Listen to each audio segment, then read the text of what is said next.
Hello everyone. Welcome to this lecture on computer networks and data communication.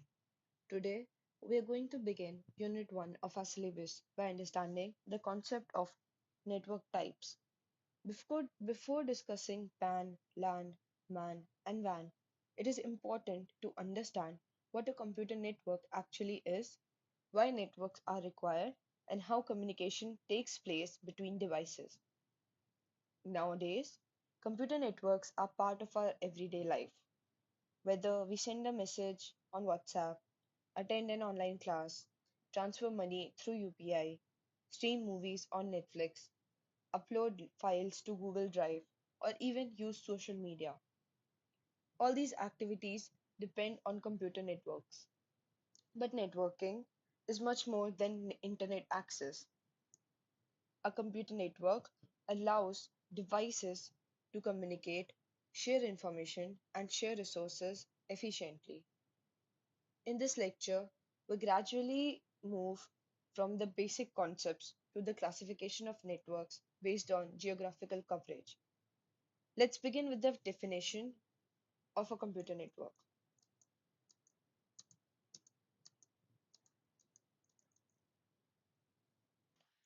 A computer network is a collection of two or more computing devices connected together through a communication medium for the purpose of sharing information and resources.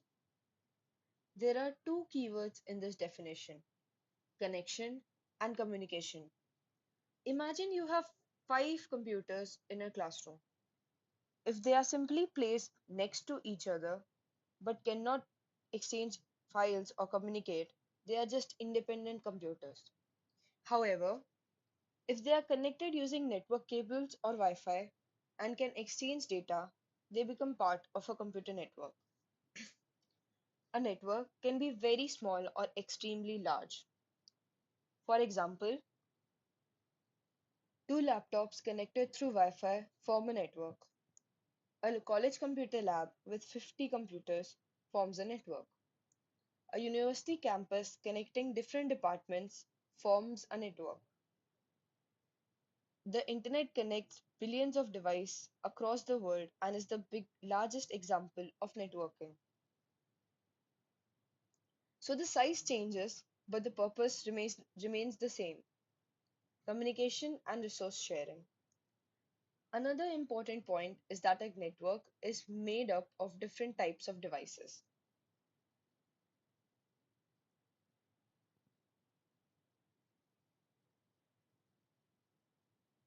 Host devices are devices that actually send or receive information. Examples include desktop computers, laptops, smartphones, tablets, printers, servers, smart TVs, and CCTV cameras. Host devices are also called end systems. These devices generate or receive data. The second category is connecting devices. These devices help connect hosts or connect one network with another. Let's understand them one by one. A router connects one network to another network. For example, your home Wi-Fi router connects your home network with your internet service provider. In a college campus, routers connect the campus network to the internet. A switch connects multiple devices within the same network. Suppose 20 computers are connected in a lab. The switch receives data from one computer and forwards it only to the intended destination instead of broadcasting it everywhere. We'll study switches in detail in later topics. The modem stands for modulator demodulator. Its job is to convert digital signals into analog signals and analog signals back into digital signals wherever required for communication through telephone or broadband lines. So remember, a computer network contains both end devices and networking devices working together.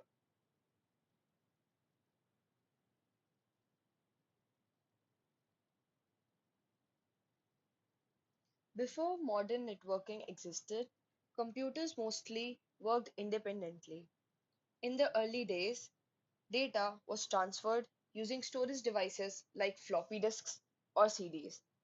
Suppose one computer had a file and another computer needed that file. Someone had to physically copy the file and carry it to another computer. This process was slow and inefficient. As organizations grew larger, they needed faster communication. Networking solved this problem by allowing computers to exchange information electronically. Today, information travels across countries within seconds because networks connect millions of devices continuously. This evolution changed education, banking, healthcare, business, entertainment, and government services. So networking is one of the biggest technological developments in modern computing. Now, let's understand why computer networks are required. We have three major reasons for that. We'll discuss each in detail. Enhance communication. The first purpose is enhancing communication. Communication becomes much faster when devices are connected. For example, students can receive notices instantly through mail or college portal. Employees working in different cities can communicate through video conferencing. Doctors in different hospitals can share medical reports electronically. Families living in different countries can communicate using internet calls. Without networking, communication over long distances would take much more time. So, networking improves communication speed, accessibility, and convenience. The second purpose is resource sharing. Resources include both hardware and software. Hardware sharing. Suppose an office has 30 computers but only two printers. Instead of purchasing 30 printers, the computers share two printers through the network. Similarly, scanners, storage devices, and internet connections can also be shared. Software sharing. Applications installed on a central server can be accessed by multiple users. Instead of installing the same software separately on every computer, organizations maintain one central copy. Data sharing. Files stored on one computer or server can be accessed by authorized users through the network. For example, students access lecture notes stored on the college server. So, networking reduces cost while increasing efficiency. The third purpose is centralized management. Large organizations manage hundreds or thousands of computers. Instead of maintaining every computer individually, administrators manage the network centrally. Examples include installing software updates, creating user accounts, managing passwords, controlling permissions, monitoring network activity. This saves both time and maintenance effort. Additional importance of networks. Apart from these three major reasons, networks also provide internet sharing, cloud storage, online communication, remote access, backup and recovery, e-commerce and digital banking, and online education. So networking has become essential in almost every field. Let's understand some important characteristics of networks. The first characteristic is connectivity. Every device in a network should be able to communicate through appropriate communication paths. A network should allow additional devices to be added without completely redesigning it. This is called scalability. For example, adding new computers to a college lab should not require rebuilding the entire network. Resource sharing. Networks allow multiple users to access shared resources efficiently. Communication speed.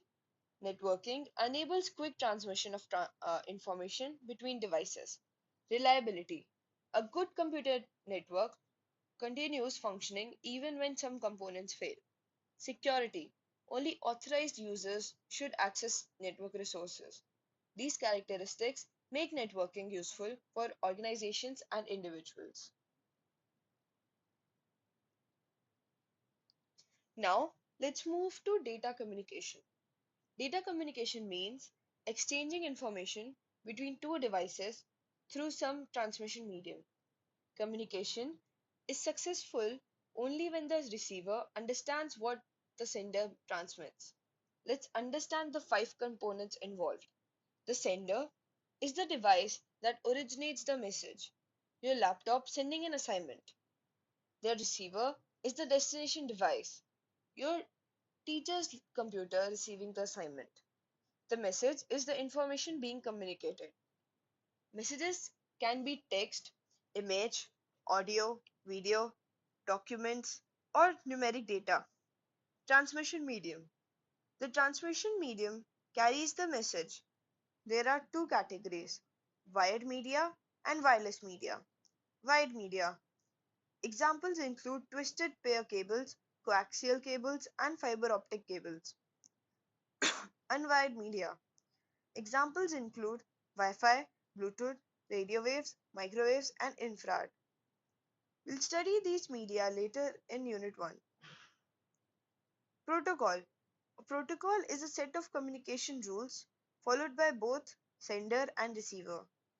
Without protocols, devices cannot understand each other's communication. For example, HTTP helps browsers communicate with web servers, while TCP helps devices exchange information over networks. So, protocol standardizes communication. Let's understand communication through an everyday example. Suppose you're sending a PDF file from your laptop to your friend's laptop using Wi Fi. Your laptop is the sender, the PDF is the message. Wi Fi acts as a transmission medium. Networking protocols organize communication. Your friend's laptop receives the message. Now imagine this process happening millions of times every second across the network. This is data communication on a global scale. A network is useful only if it satisfies certain criteria. There are three important criteria: performance, reliability, and security. Performance. Performance refers to how efficiently the network transfers information. Factors affecting performance include number of users, hardware capability, bandwidth, delay, and traffic load. For example, during college admissions, thousands of students across the same website access the same website. If performance is poor, the website becomes slow. Reliability. Reliability measures whether the network continues functioning properly. Reliable networks have backup lines and fault recovery mechanisms. For example, banks maintain backup communication links so transactions continue even if one connection fails. Security. Security protects data against unauthorized access. Important security mechanisms include passwords, authentication, encryption, firewalls, access controls. Security is extremely important in banking, healthcare, and government networks because sensitive information is transmitted.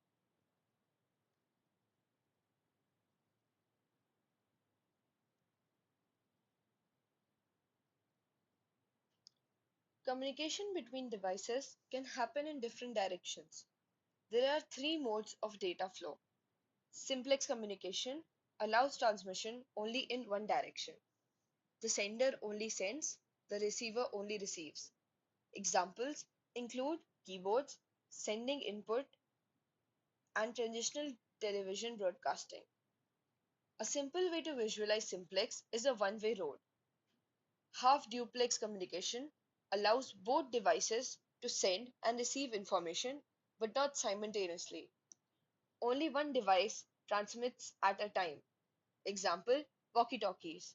One person speaks while the other listens. Then they switch roles. Think of this as a single lane bridge where traffic moves one direction at a time. Full duplex communication allows simultaneous transmission and reception. Both devices communicate at the same time. Examples include telephone calls, video calls, and modern internet communication. This is like a two-way road where vehicles move simultaneously in both directions. Comparing the three modes, simplex means one-way communication, half duplex means two-way communication but one direction at a time, full duplex means simultaneous two-way communication. These communication modes are widely used depending on the networking application.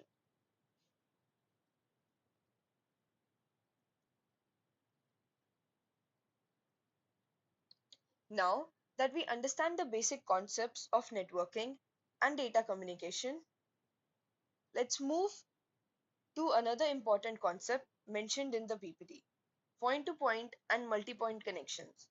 These two terms describe how devices share a communication link. Understanding this concept is important because different types of networks use different communication methods depending on the number of devices involved. What is a point-to-point network connection? A point-to-point connection means there is a dedicated communication link between exactly two devices.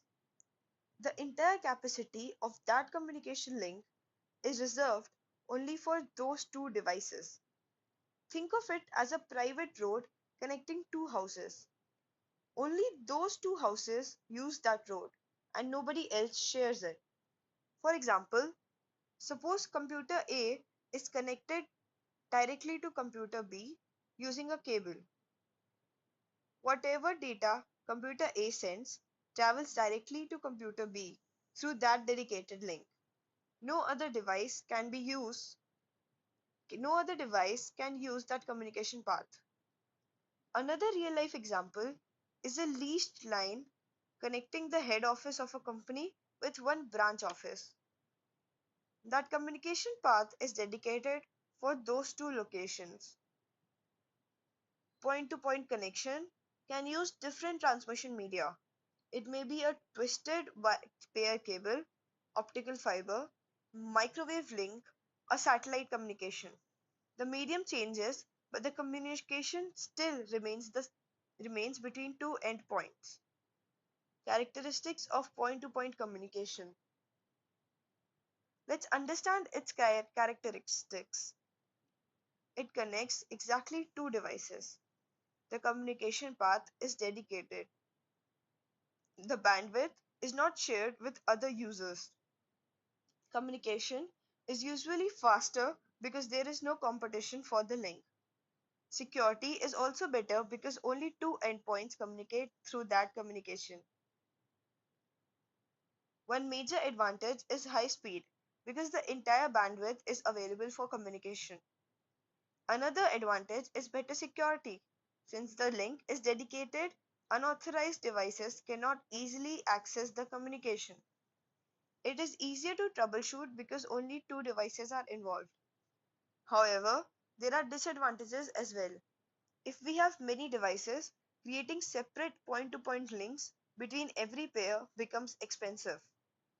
Imagine connecting 20 computers with dedicated cables to each other computer. The number of cables increases rapidly, making the network costly and difficult to manage. So point-to-point communication works well when communication is needed between specific locations, but it is not practical for connecting a large number of devices. Now, let's understand multi-point connection, which is also called a multi-drop connection. Unlike point-to-point communication, multiple devices share a single communication link. Instead of having separate cables for every device, one communication medium is shared among several devices.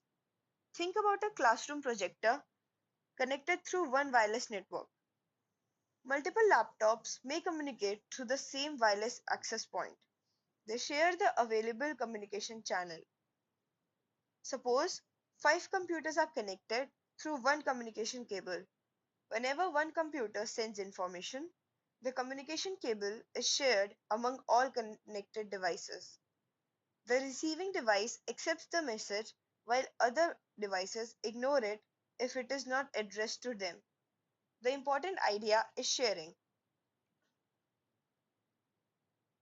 There are two types of sharing in a multi-point communication. Spatial sharing.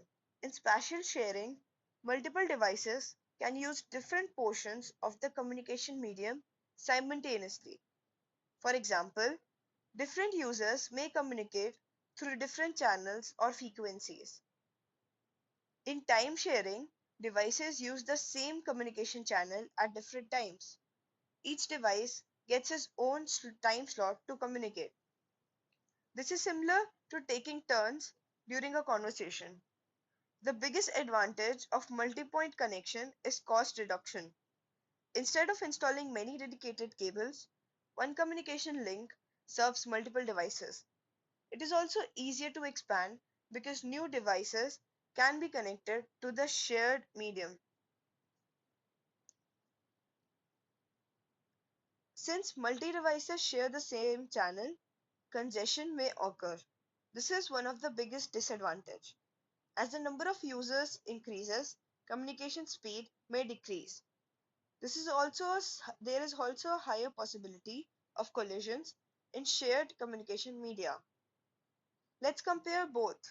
Point-to-point provides a dedicated communication path between two devices. Multipoint allows multiple devices to share one communication path. Point-to-point generally offers higher speed and better privacy.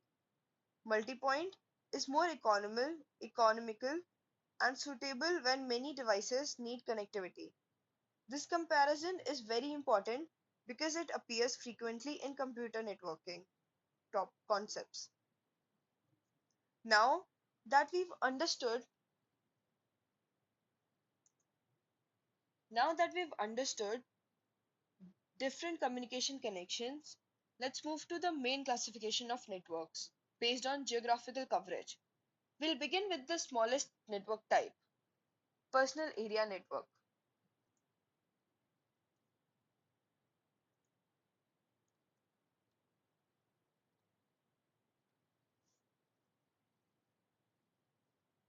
Personal area network, commonly known as PAN. The first network type is PAN, which stands for Personal Area Network. The word personal itself tells us something important. This network is designed around a single individual. A PAN connects devices used by one person within a very small geographical area, usually around 10 meters. The network moves with the individual rather than being fixed inside a building. Let's imagine a student carrying a smartphone, a laptop, wireless earbuds, a smartwatch, a Bluetooth keyboard. These devices communicate with each other. The phone sends music to the earbuds, the smartwatch receives notifications from the phone, the laptop shares files with the phone through Bluetooth. All these devices together form a personal area network. So PAN is something we use almost every day without realizing it. Let's understand the important characteristics. Small coverage area. The coverage area is very limited. Generally, device communicate within approximately 10 meters. This short distance reduces power consumption, and supports personal wireless communication. PAN is usually owned and managed by a single individual. Unlike LAN, it is not shared by an entire organization. Many PAN technologies use low power communication methods because devices operate close to one another. For example, Bluetooth consumes much less power than Wi-Fi. Easy device connectivity. Connecting devices inside a PAN is generally simple. Examples include pairing Bluetooth earphones with a phone or connecting a smartwatch. Supports mobility. PAN supports mobility because devices remain connected while moving with the user. A smartphone continues communicating with your phone while you walk around. Thomas Zimmerman is recognized for introducing the concept of the personal area network while working on wearable computing research. The idea was to create communication between devices carried by a person instead of devices fixed at one location. Today, this idea has expanded into wearable technology and IoT devices. Type of PAN technologies. Bluetooth is the most common PAN technology. It allows wireless communication between nearby devices. Examples include headphones, speakers, keyboards, mics, and smartphones. Bluetooth automatically establishes communication after pairing. A USB cable can also create a PAN. For example, connecting a smartphone to a laptop using USB tethering shares the network connection. Body area network or BAN. A body area network is a special type of PAN where devices are connected on or around the human body. Examples include fitness bands, smartwatches, heart rate monitors, medical sensors, and smart glasses. These devices continuously exchange information with a smartphone or another controller. Body area networks are becoming very important in healthcare. For example, a patient may wear sensors that monitors heartbeat, blood pressure, oxygen level, or body temperature. The information is transmitted to a doctor's system in real time. This reduces the need for continuous manual monitoring. Athletes use wearable sensors to monitor physical performance during training. The collected data helps coaches analyze performance and improve training methods. Let's discuss the advantages of PAN in detail. Devices can be connected quickly without complicated installation. Low cost. PAN technologies are inexpensive compared with larger networking technologies. Low power consumption. Bluetooth devices consume very little battery power. Mobility. Users can carry devices anywhere while maintaining communication. Convenient personal communication. Personal devices can communicate automatically after pairing. Examples include wireless earphones connecting automatically whenever Bluetooth is enabled. Limitations of PAN. Short range. Communication is limited to a small distance. Limited number of devices. Only a limited number of devices can communicate efficiently within one PAN. Lower data transfer. Compared with LAN, PAN generally provides lower communication speeds. Inference. Wireless PAN communication can experience inference from nearby wireless devices. Application of PAN. Now let's understand whether PAN is actually used. Home application, office application, healthcare, entertainment, smartphones. PAN plays an important role in the Internet of Things because many devices communicate over short distances. So let's summarize PAN. PAN stands for Personal Area Network. It covers a very small area around one person. The range is approximately 10 meters. It connects personal devices. Bluetooth is the most common technology. It supports wearable devices and body area networks. It is low cost, low power, and easy to use. Now that we've understood the smallest network type, let's move one level higher. The next network type is local area network or LAN. Local area network, commonly called LAN. The word local is very important here because it tells us that this network operates within a limited geographical area. Unlike PAN, which is designed for one person's devices, a LAN connects multiple devices belonging to a home, office, school, college, lab, or an entire campus. A local area network is generally a privately owned network. This means it is installed and managed by an individual, institution, or organization rather than by a public telecommunication company. Let's understand this with a simple example. Imagine a college computer lab. There are around 40 computers connected through network switches. Each student logs into the system using their own credentials, access files from the college server, prints documents using a common printer, and connects to the network internet through a single network connection. All these computers together form a local area network. Similarly, your home's Wi-Fi network is also a LAN. Your mobile phone, laptop, smart TV, printer, and the tablet communicates within the same network.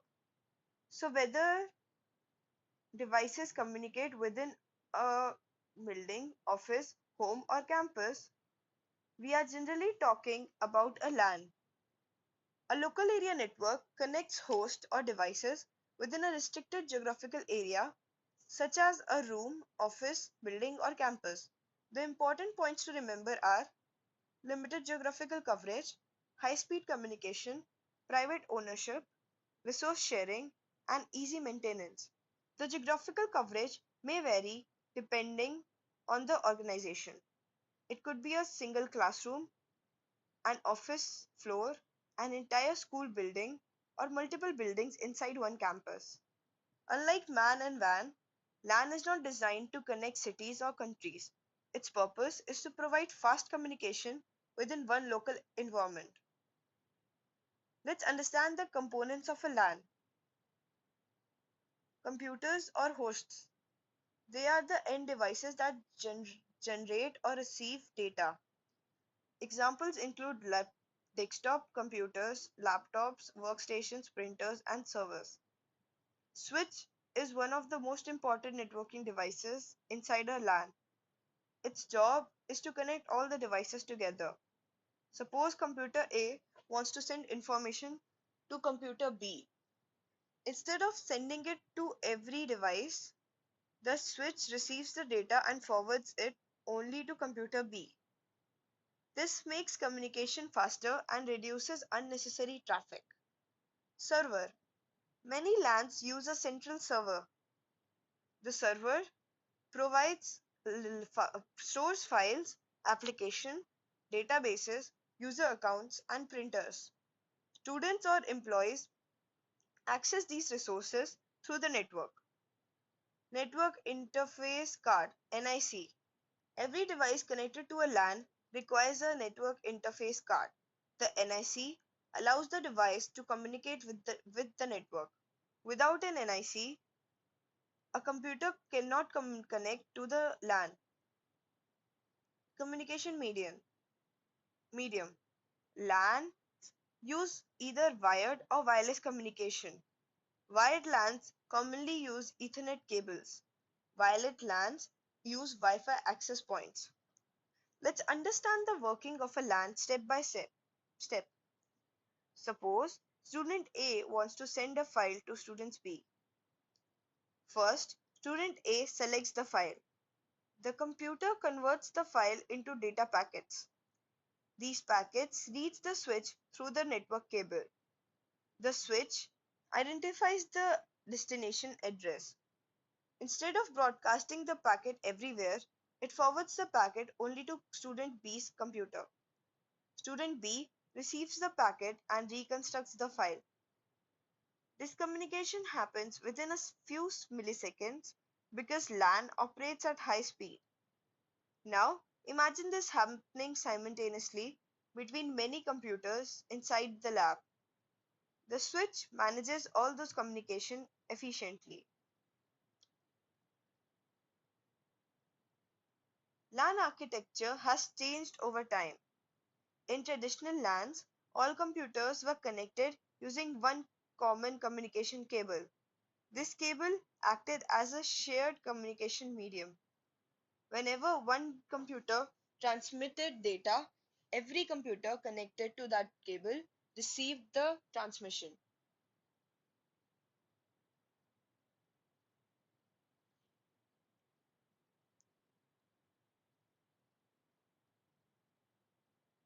Only the intended destination accepts the data. Other computers discard it. This approach created unnecessary traffic because every device received every transmission. But in modern LANs, they use switches instead of one shared communication cable. Now communication becomes intelligent. The switch forwards packets only to the destination device. This improves network performance significantly. Benefits of switch-based LAN: less traffic, faster communication, better bandwidth utilization, simultaneous communication between different device pairs, improved security. For example, computer A can communicate with computer B while computer C communicates with computer D at the same time. This is possible because the switch creates separate communication paths internally. Now let's discuss the characteristics of local area network in detail. Private ownership. LANs are owned by individuals, educational institutions, companies, or organizations. Since they are privately managed, configuration and maintenance are easier. LANs generally provide higher communication speeds than WANs. Modern Ethernet LANs can operate at very high speeds depending on the infrastructure. High speed is possible because communication happens over short distances. LAN covers a limited area. Examples include homes, offices, labs, libraries, departments, and campuses. Because devices are located close to one another, communication delay is relatively low. LAN allows multiple users to share different resources together. Since devices are located within one organization, maintenance becomes easier. Network administrators can monitor and troubleshoot devices efficiently. Ethernet is one of the most important LAN technologies. Ethernet is widely used technology for wired LAN local area networks. Let's understand why. Ethernet defines how devices communicate over a wired LAN. Features of Ethernet: uses cables for communication, supports high speed communication, reliable communication within local networks, easy installation, widely used in homes, offices, and educational institutions. For example, suppose 10 desktops computers are connected through an Ethernet switch. Each computer communicates through Ethernet cables. The switch manages communication between devices. This is one of the most common LAN architecture used today.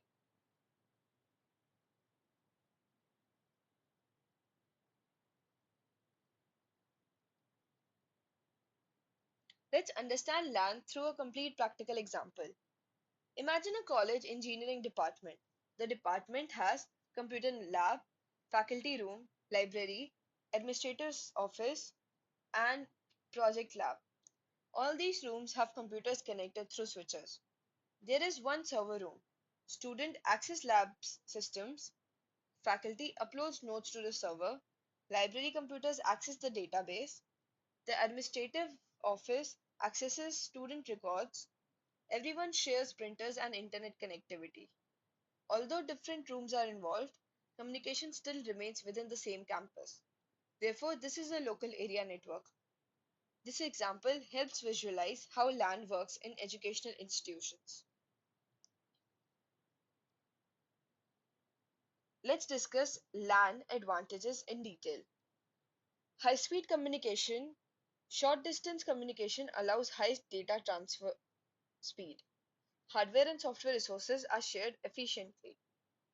Organizations do not separate printers or internet network connections for each devices. Files can be stored on a central server. Users exchange files quickly. Since LAN is privately managed, administrators control user permission.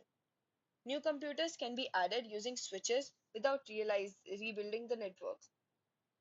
Although LAN has many benefits, it also has limitations. Limited coverage. LAN cannot connect devices across cities. Initial installation cost. Switches, cables, servers, and network devices require investment. Maintenance requirement. A network administrator is needed in large organization. Virus and malware can spread quickly if proper security measures are not followed. If important networking devices fail, communication can also be disrupted and cause hardware failure. Let's summarize the important points. A local area network connects devices within a limited geographical area, such as a home, office, building, or campus. It is privately owned, provides high speed communication, supports resource sharing, uses networking devices like switches and servers, and commonly uses Ethernet technology. Modern LANs use switches for intelligent communication, making them more efficient than traditional shared communication networks. This completes our discussion of local area network. In the next part, we'll move to metropolitan area network, MAN, and wide area network, WAN. Metropolitan area network. Now that we've completed local area network, let's move to the network which is metropolitan area network, commonly called MAN.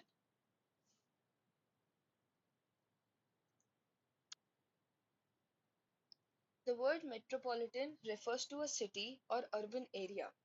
A metropolitan area network is designed to connect multiple local area networks that are spread across a city or a metropolitan region.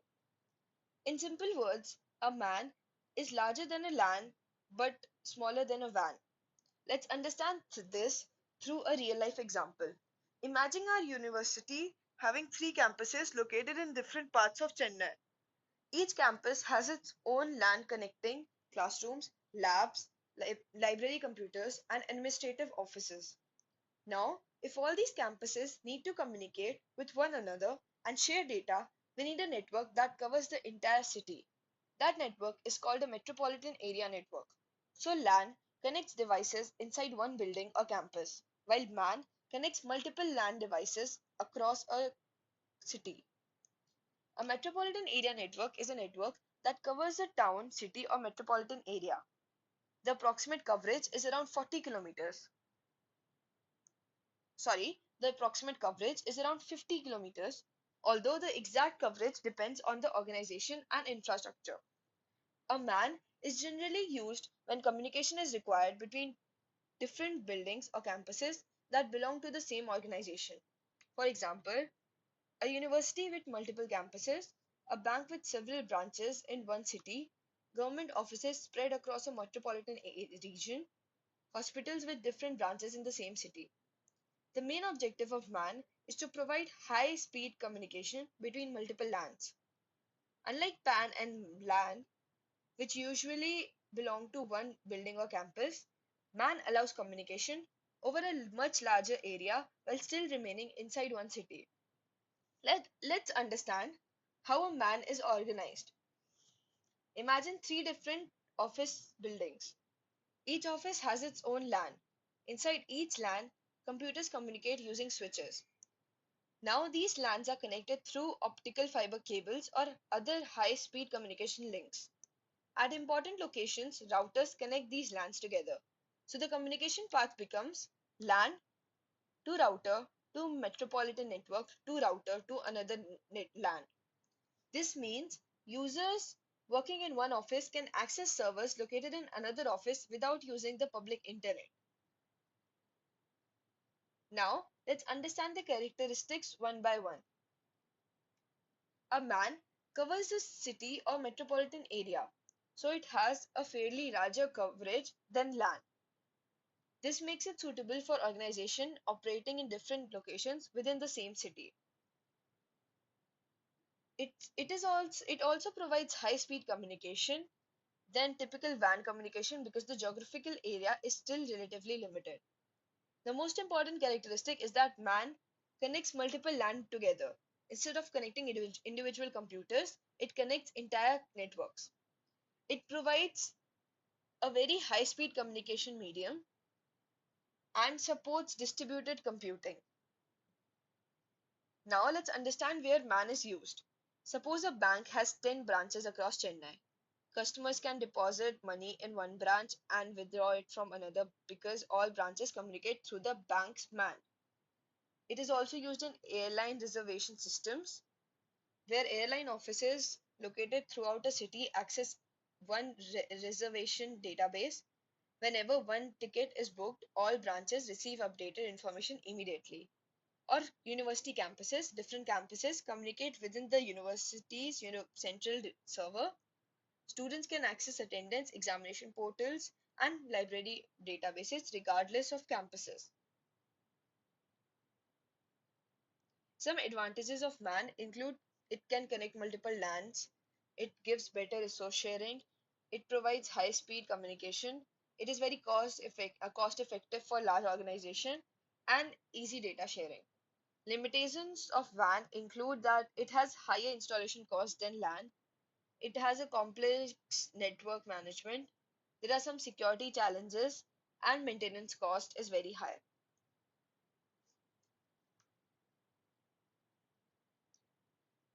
Now we've understood WAN, LAN, and WAN. The next network type is the largest among them, wide area network or WAN. This is the network type that connects devices across states, countries, and even continents. A wide area network covers a very large geographical area. Unlike MAN, which usually remains inside one city, WAN extends across multiple cities, states, countries, and continents. The internet is the most familiar example of a wide area network. Whenever you access a website hosted in another country, your request travels through WAN infrastructure before reaching the destination server. A WAN is designed for long distance communication. WAN can be private or public leased. Let's understand both. Private WAN belongs to one organization. Example, a multinational company connecting offices across India. Public WAN uses communication infrastructure provided by telecommunication companies. Examples include BSNL, Airtel, Jio, and other service providers. Organizations lease communication links from these providers. WAN communication depends heavily on routers, leased lines, satellites, and public communication infrastructure. Let's understand WAN architecture. Suppose a bank has branches in Chennai, Bangalore, Hyderabad, Delhi, and Mumbai. Each branch has its own LAN. Routers connect every branch to a communication provider. The provider's backbone network carries packets between cities. The destination router receives the packets and forwards them into the destination LAN. So WAN connects LANs separately by very large distances.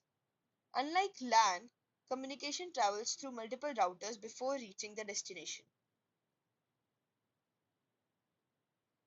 Communication media used in WAN.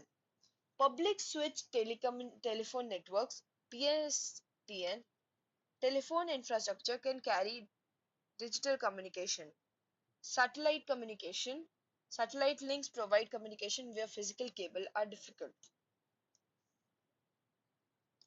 Now let's understand point-to-point WAN, which appears separately here. Point-to-point WAN connects exactly two distant locations.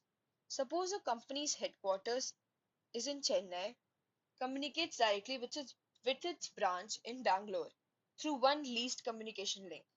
That dedicated communication path forms a point-to-point WAN.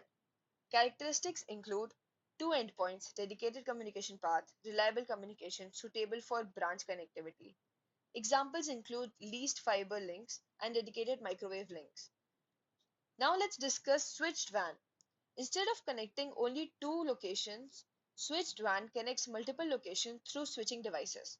Imagine branches in 5 cities. Each city connects to a WAN switch.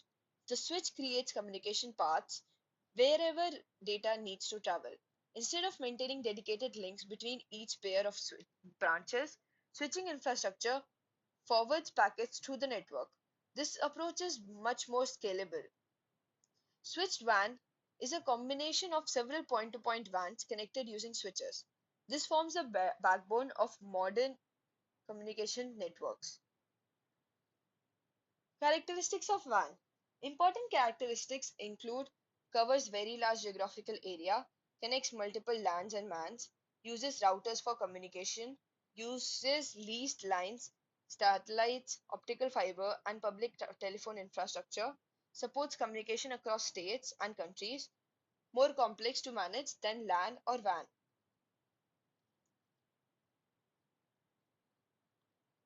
So, we've completed the topic network types. We started by understanding what a computer network is and why networking is important.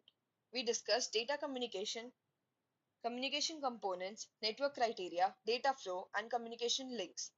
Then we studied all four network types in detail. WAN for personal communication, LAN for local communication inside buildings and campuses, MAN for communication across a city, WAN for communication across states, countries, and continents. These network types form the foundation for understanding the remaining networking topics. Thank you.